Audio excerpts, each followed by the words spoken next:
1, 2, 3, 4. I declare a thumb war. Simon Foster, this is the podcast, what is it called? Our best movie year. We look at the movies of 1987 as part of our current run of episodes. We are trying to determine whether or not 1987 is quite possibly, as some have mooted, the best movie year.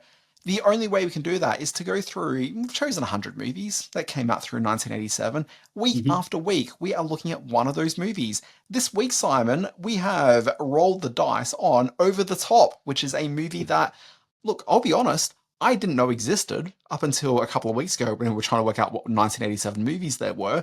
And if I could turn back time, I kind of wish I could go back to the old me. Simon Foster, how familiar are you with Over the Top, starring one Sylvester Stallone? Look, I am familiar with it. Hello, everyone. Welcome to Best Movie Year. It's very exciting to be here to talk about Stallone's forgotten arm wrestling classic. I am familiar with it. I know that it had a cinema run, which I avoided, and it was quite a significant home video item back in the day, which I avoided. I've got to say, I certainly knew of it, but I hadn't seen it until about 14 hours ago when I pressed play on my Plex subscription and saw a beautiful widescreen remastered, I think, version of this. A film that I don't really think needed a remastering or a widescreen version thereof. And just to our little point at the start of the show about watching 100 movies from 1987 to determine if it's the best movie year ever, it's not the perfect analytical model. Technically, you'd have to watch 100 movies from every year of cinema, then compare all of those 100 movies against every other 100 movie from every other year of cinema to determine the best movie year ever. Having said that, I'm willing to start things on 1987. Is Over the Top the perfect film to start that with, or to come around to at this point in the podcast? That's debatable. It's got to be part of the conversation, Simon. Oh, it's got to be part of the conversation. You're absolutely right. Where do you want to start with this? February 13, 1987, the fateful day that Over the Top dropped into cinemas. I reckon we should have a look at the trailer about now.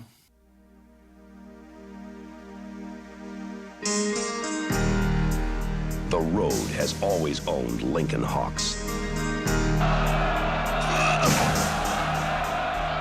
Whatever happens, I want you to stay with him. Michael Cutler is my boy. You deserted him years ago, and that's a fact that you can't change. Damn you! Damn you. Last time, they drove him from his son. Do you really think you can make up 10 years in 2 to 3 days? A boy too hurt to know the truth. Grandfather always said you were a loser. Now you're trying to make me one, and I hate you for it. That hates you. We have to start someplace.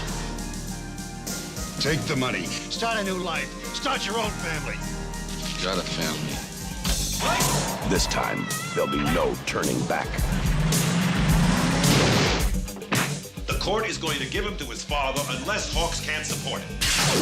Lincoln Hawks has a long road to travel. Welcome to the Arm Wrestling World Championship competition. What are the odds on Lincoln Hawks? 20 to 1, pal. Real long shot. He's a man who's never beaten the odds. You never had anything, so you have nothing to lose. This is over. I'm coming to get him. The world meets nobody halfway. If you want it, Mike, you gotta take it. Michael will never go with you because you're a loser.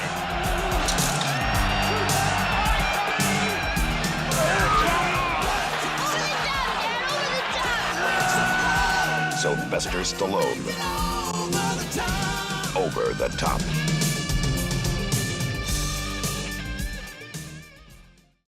That's a hell of a trailer for what we can now say is a hell of a film. What was challenging Over the Top for the entertainment dollar week of release, February 13, 1987, Dan Barrett? What was the big song of the day? Look, I mean, I'd say what was challenging the dollar for Over the Top was, look, I'm there, it's a Friday night, I've got my boo, I'm trying to work out how am I going to entertain her for the night. Surely scintillating conversation isn't going to win her over, so proper, filmed entertainment's what we need. Do I take her to the cinema to see Over the Top or Mannequin, which came out on the same day? And Yes. Clearly the answer has to be Over the Top. Oh, really? Clearly. She's a Stallone fan. Okay. What woman doesn't want to go along and see the story of a man trying to reconnect with his son as they travel in their truck through the arm wrestling backyard circuit of truck stops across middle America? How is that not appealing? But It's certainly appealing. what we'd be listening to on the car ride over to the multiplex to see Over the Top at the cinema, we'd probably listen to the current #1 hit, which is Open Your Heart by Madonna. Ah, lovely song. Sweet song. Yeah. A very sweet side of Madonna before she went all different and still sweet, but in a salty kind of way. Yeah, look, other tracks on the stereo might be At This Moment by Billy Vera and the Beaters. Okay, because who doesn't have that on repeat? You got some Bon Jovi, Living on a Prayer. Cyndi Lauper is racing up the charts with Change of Heart. And Touch Me, I Want Your Body by Samantha Fox. That may not be the song that you listen to on the way to the movies, but it's certainly what you're listening to after the movie. Yeah? I thought you were just talking to me. All right, which brings us... Also, sorry, Simon, if I'm talking to you, I'm going to go to track 7 on the charts, and I'm going to say, take note from the Georgia Satellites track, keep your hands to yourself, mister. Well, no, in this film, it's all about arm wrestling. So hands are intertwined, Dan Barrett. I'm going to quickly run through the plot. Please do. Please. Over the Top. This won't take very long at all. Lincoln Hawk, one Sylvester Stallone, is a proudly independent truck driver with a lucrative sideline in arm wrestling, but a crappy history in parenting. Encouraged by his terminally ill wife, Susan Blakely, briefly, to reconnect with his 12-year-old son, Michael, David Mendenhall, shitty little kid actor, Lincoln hits the open road towards Vegas and the Arm Wrestling World Championships. But Michael's wealthy, unfeeling grandfather, Jason Cutler, Robert Loggia, wants Lincoln out of Michael's life and sends his thugs to put a stop to the bonding and bring the boy back to his clutches. Whew, I made that sound far more exciting than the movie really is. When the opening credits were rolling and I knew that Robert Loggia was in this, I just screamed out, Loggia! And I knew I was in for a great time. All right, so let's look at the key players in Over the Top, a film which purports to be about arm wrestling, but for like the first hour of the film, there's no arm wrestling. But that's okay, let's move on. Sylvester Stallone. Now, he was just rocking and rolling from Rockies to Rambos through much of the 80s. He wasn't infallible. He'd stumbled badly with Rhinestone in 1984, the Dolly Parton comedy. That's a movie I'd like to do a podcast on. And he was coming off the disappointing Cobra in 86, I think. But he was certainly a movie star in physical prime. And he still possessed that sort of big screen Moxley. Certainly one of the big stars of the period. But could he pull off a mix of everyman's subtlety and macho hero, which is the challenge before him in Over the Top? Dan Barrett, were you convinced this leading man did all he could do to make this movie work? Look, I mean, so first of all, I think the other thing to keep in mind with Sylvester Stallone before we talk about performance is that he's not just here on screen. He was also one of the credited writers on the film. Okay, so you've got him working with Sterling Silliphant, which is I'm going to get to name. Sterling. Yeah, no, it is a name and a very important name. He won the Oscar for In the Heat of the Night. He wrote Charlie. He's through the 70s and early 80s. Yeah. He was a big deal. He wrote The Towering Inferno, The Poseidon Adventure. He did Clint Eastwood's The Enforcer. So Sterling Silliphant was maybe not doing his best work with Over the Top, but he had Hollywood cred. This probably sort of leans into what I was really hoping to talk about. So, I mean, it actually kind of nails it entirely. And also, this is based on a story by Gary Conway, who was one of the cast members of Burke's Law back in the 60s, which I think is important to know. Yeah. Anyway, what I think is probably really interesting is if you think about this with the idea that no one sets out to make a bad movie. Okay, well, it's generally not. Okay, no one sets out to make a bad movie, but if you look at this movie, but if you think about this movie with the idea that Sylvester Stallone is teaming up with, revered writer Sterling Silliphant, okay, with the idea of writing a fairly emotional story about a man reconnecting with his son, okay, while involved in a sort of physical, ridiculous arm wrestling, like that. Okay, we'll put the arm wrestling aside for a moment. But we'll get to the if arm you wrestling watch it with that idea that he feels as though maybe he's doing another Rocky, for example, like it kind of falls into place that like he thinks he's making something a bit more, something with greater integrity, at least, than what we see on the final product here. Like, I get that, yeah. But can we talk about the arm wrestling of it all? Well, hang on. Let's work. I want to get to the arm wrestling, but we should mention just some of the cast members very quickly. David Mendenhall. He was the hammy little shit kid actor. Yeah. his main claim to fame after this was that he was the voice of Daniel Witwicky in the Transformers cartoon series. All I could think of was a much better child actor, Henry Thomas, who had obviously from E.T., and they had a similar kind of look about them, although I got the feeling with David Mendel Hall that they'd shrunk down Harry Hamlin.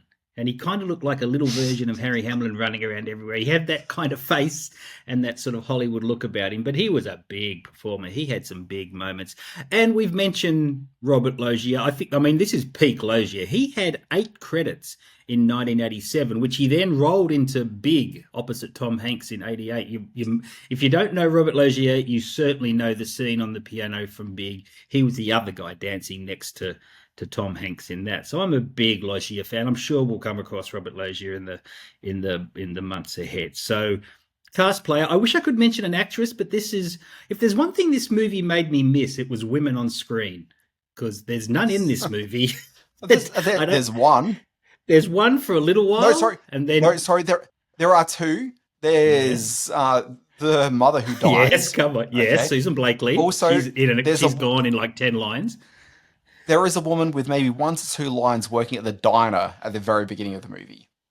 I stand corrected. She did have a couple of lines. She tries to talk. The kid orders a salmon salad, and then Stallone says, "I'll have a salmon salad too." And she looks at Stallone like, "What the hell are you talking about?" And it's good acting. I stand corrected. She was good, and she made the most of a small part. I believed her as the diner waitress. All right, you seem particularly enthused about talking about arm wrestling. You get onto the arm wrestling. You missed out on one of the crucial credited names in the cast here. Yeah. Okay, playing the role of, I think, Jim Olsen, which, if you ask me who is Jim Olsen in the movie, I don't think I can tell you who that character is. But the actor is particularly notable, so this is definitely well down the cast. There is an actor who is, to my mind, best known as one of the polar bears from Seinfeld, if you remember the episode where Kramer's got involved with the polar bear swimmers. Okay, but the actor is notable. His name is Michael Fox. Okay, yes. Which I think you can see where this is heading. Michael Fox is the reason why Canadian actor Michael Fox has a J in his name, because it was already SAG taken by Michael Fox.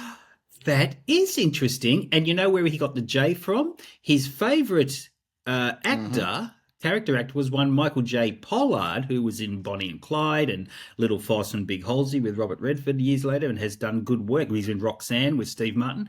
So Michael J. Fox took his J from Michael J. Pollard's name, because this other guy, Fox, who had a bit part in Over the Top, stole the Michael J. Fox credits.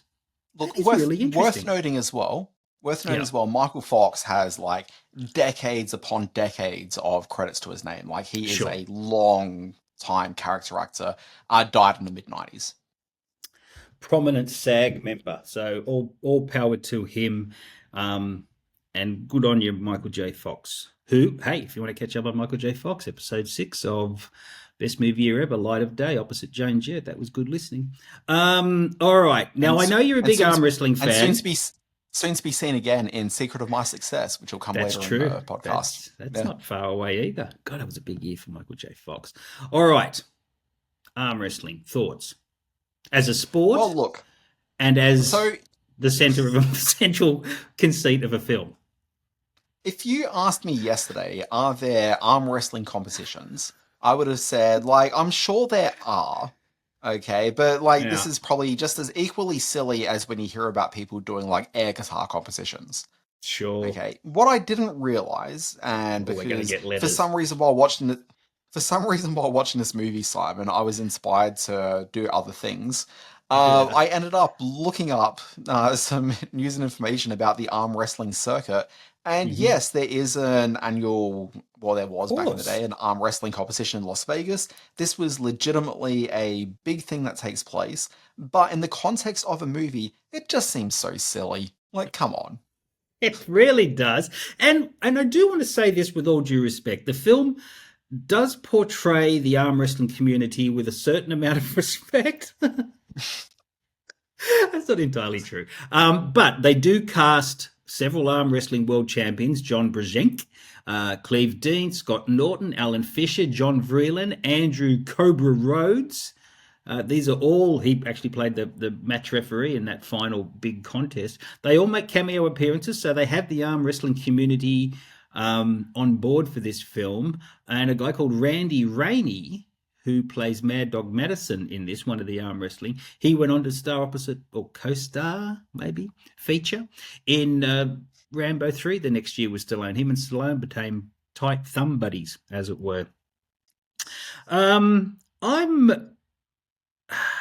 apart from the brief sort of arm wrestling interlude at the bar when they go in to get the salmon salads, I kind of forgot it was an arm wrestling movie for that first hour, because it's basically a travelogue film where they go across Arizona. They seem to be just driving back and forth across Arizona, because that's kind of all you see in the film. The small town where the film starts is Jerome, Arizona, which is a very small kind of one-street town, but it does have a military academy, and that's what's important, because that's where they're heading. That's where Stallone's heading to pick up the shitty little kid actor, and he's I'm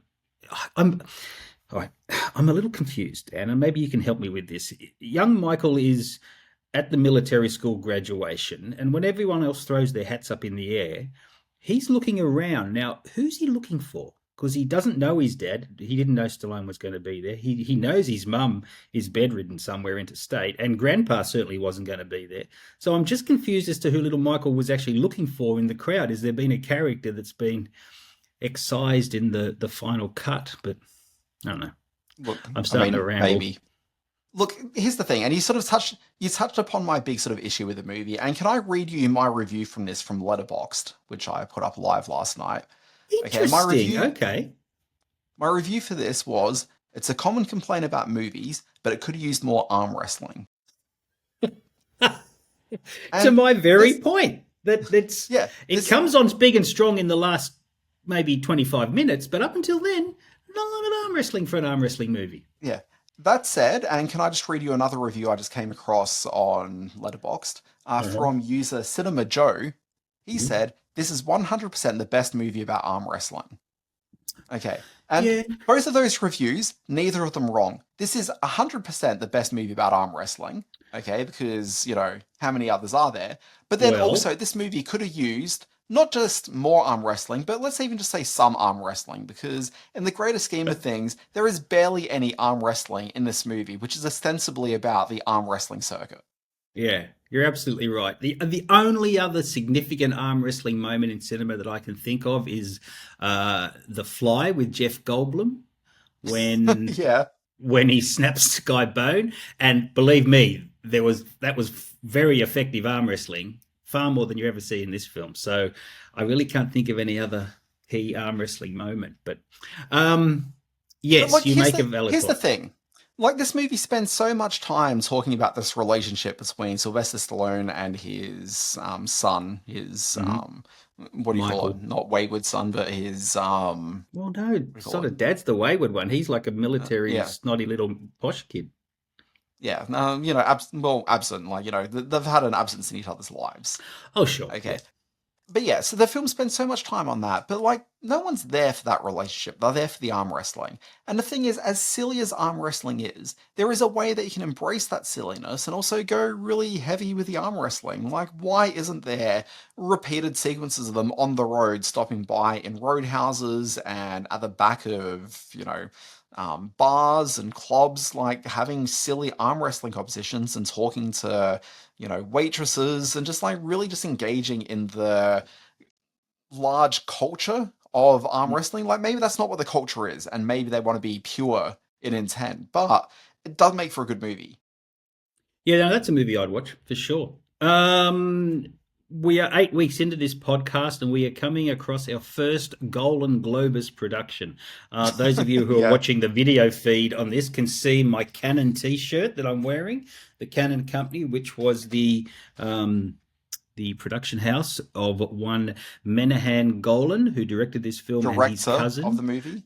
Director of the movie, and his cousin Yoram Globus. They were an Israeli family operation, an Israeli film producer, screenwriter, and director. The Canon Group flew very high through the home video period, had some huge hits. They were responsible for a lot of Chuck Norris's best work, and a whole lot of other very good films. And Menahem Golan directed a lot of them. He directs this one. I don't think the directing is the real problem with this. And I also think that maybe Stallone being... Oh, sorry if I can interrupt briefly, just while we're talking about the fine Autoris production company here. Yes. Yeah, we are obviously going to talk about Masters of the Universe, which is another 1987 film later in the piece.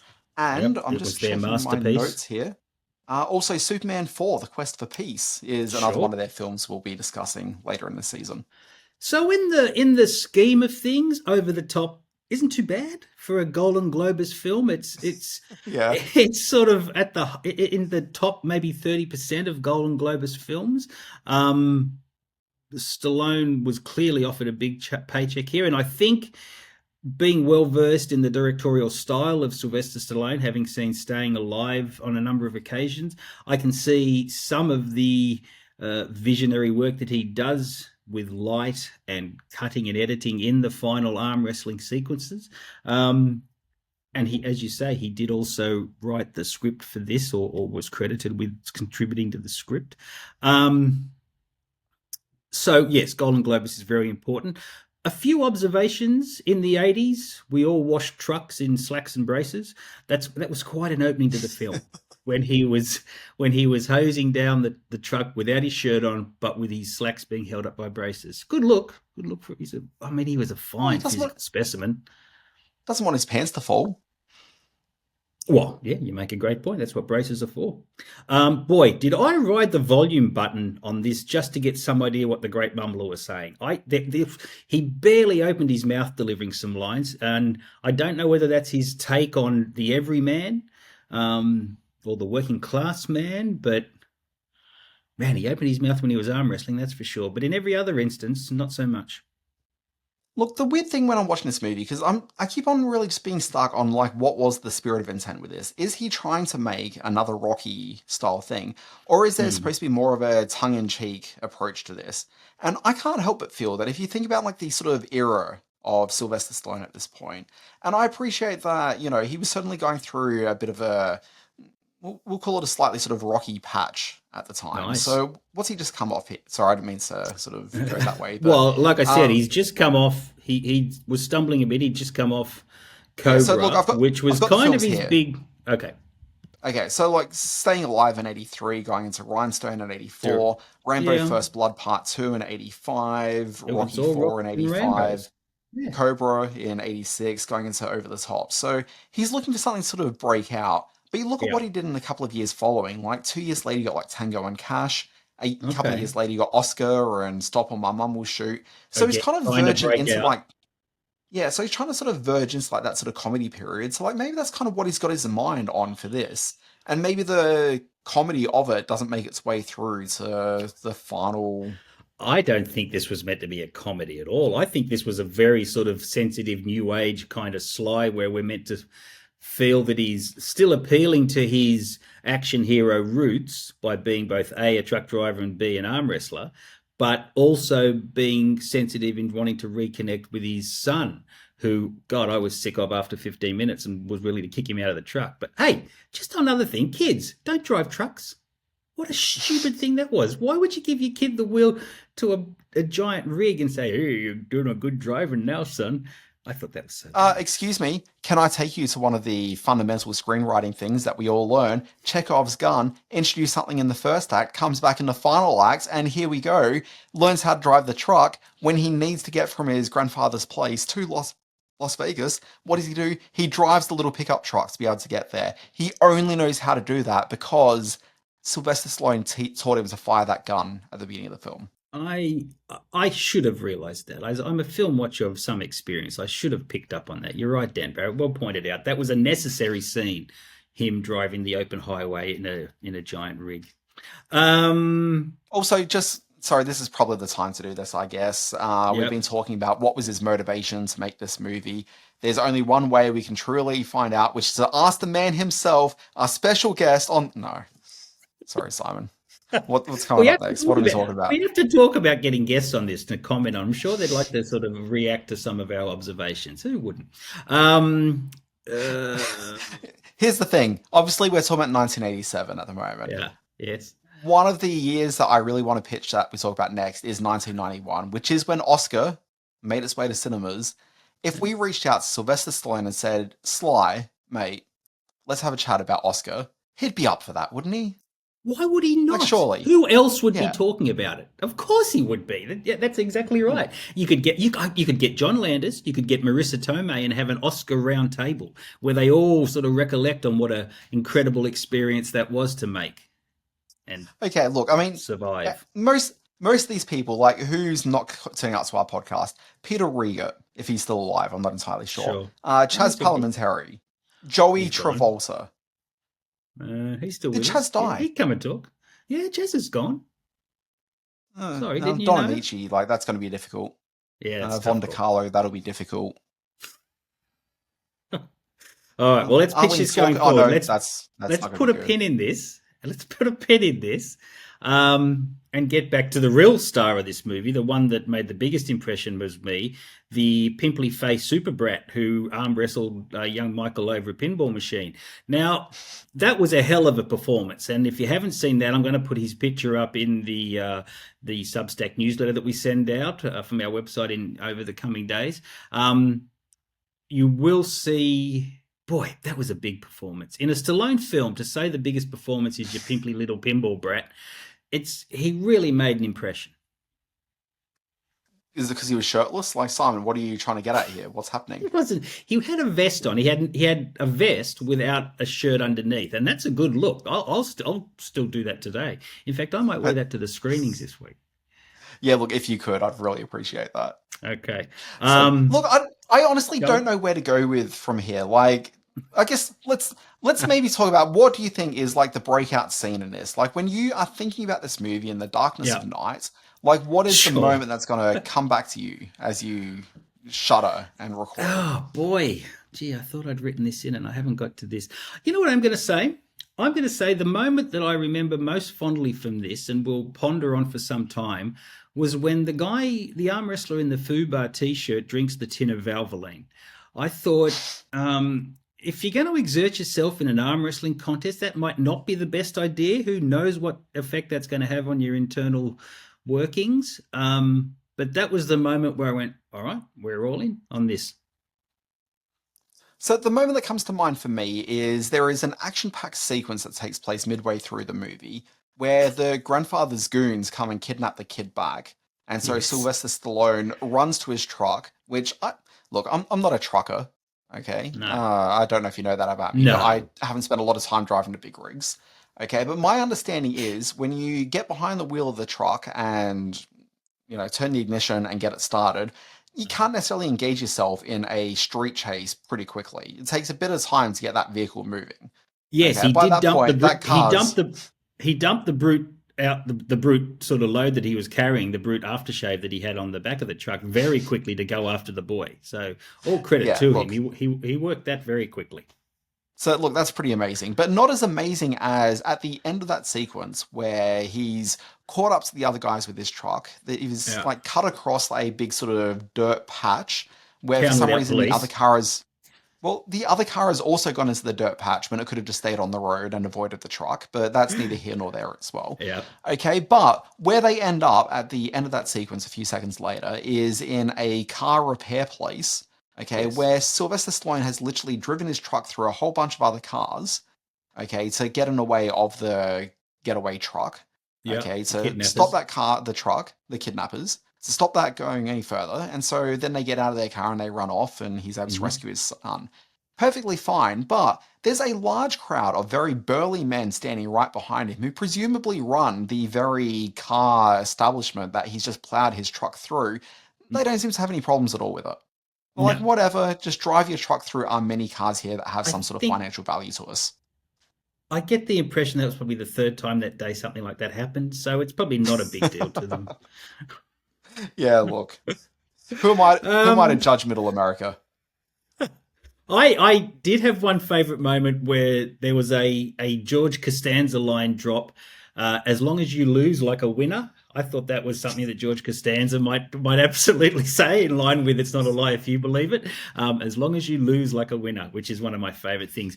I don't know if you have the information in front of you. I'm always going to try and catch you out. How do you think this did at the box office?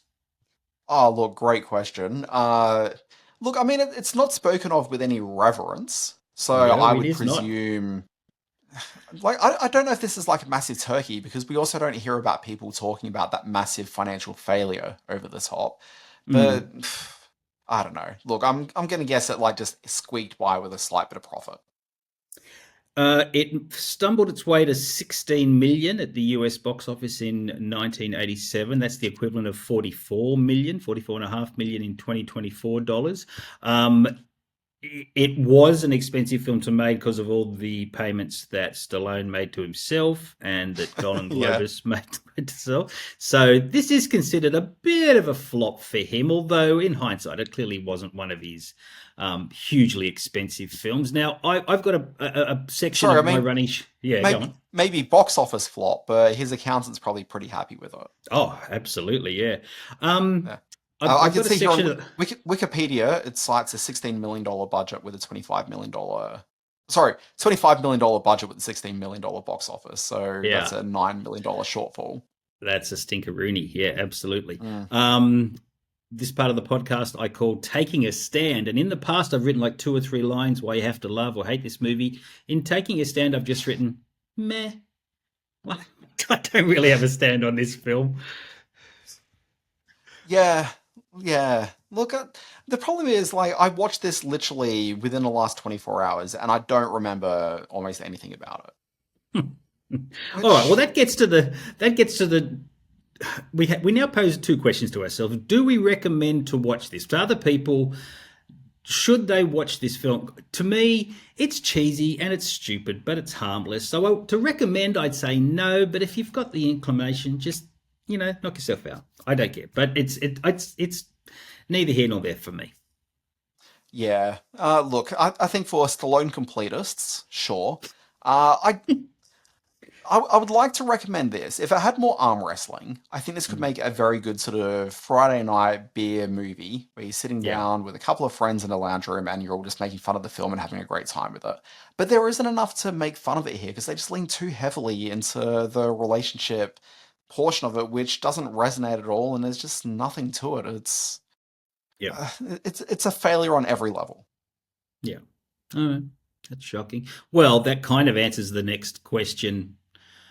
To the point of our podcast, is 1987 the best movie ever based on the 100 movies that we've chosen to watch from the year?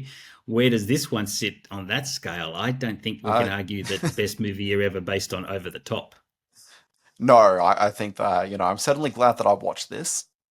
Oh, you really? But I will never think about this movie ever again. Okay. Well, that brings to the end of our latest Best Movie Year Ever podcast. I kind of dug it. No, I didn't. Anyway. Nightmare on Elm Street 3 next week, The Dream Warrior. I am very excited about this. How are your recollections on the number 3 in the Nightmare on Elm Street series? I don't know that I've ever seen this one. I know I haven't seen a lot of Nightmare on Elm Street. In that I've seen the first film. Yeah. And I've seen maybe like the 5th one, which I can't think of the name of it now. It's wow, whatever it's called. And I saw Wes Craven's A New Nightmare, and I have seen every episode of the Nightmare on Elm Street TV series Freddy's Nightmares many, many times. But the actual movies themselves, look, it's textured. Yeah, like I don't think I've ever seen this one, so I'm very excited to sit down and give it a look, because especially after weeks that I've had Over the Top, Mannequin, and Light of Day, I need this, Simon. I need it. Oh God, I can tell. I can hear the quivering in your voice. I've seen it plenty of times, and I can't wait to talk about it. I've got a lot of big ideas about Nightmare on Elm Street 3, The Dream Warrior, starring Patricia Arquette in one of her early roles. Dan Barrett, tell everyone where they can find this podcast information and website and stuff. Look, folks, you can find us on all the usual podcast platforms. I mean, you've done that to find us right now. Check us out on youtube.com. It's a very popular video platform. We've got the podcasts there. But obviously Spotify, Apple Podcasts, all the rest, you'll find us. Video on YouTube and on Spotify. If people want to subscribe to our newsletter, we put one out through bestmovieyear.com, and you can sign up to that. You'll get comments about, what the movie is, and some trailers and, various other ephemera that Simon finds when he puts out the newsletter. And also it lets you know when there's a new podcast out. So there's that. And let's just wind things out by telling people the coming weeks, yes, we've got Nightmare on Elm Street 3 coming up, but then after that, we've got Some Kind of Wonderful, Lethal Weapon, Angel Heart, Raising Arizona, Tin Man, Evil Dead 2, Burglar. Look, there are some legitimately great movies coming up, and I can't wait. That is very exciting. And in the words of Lincoln Hawk, I take my hat and I turn it around. I feel like a truck. Good night, everyone.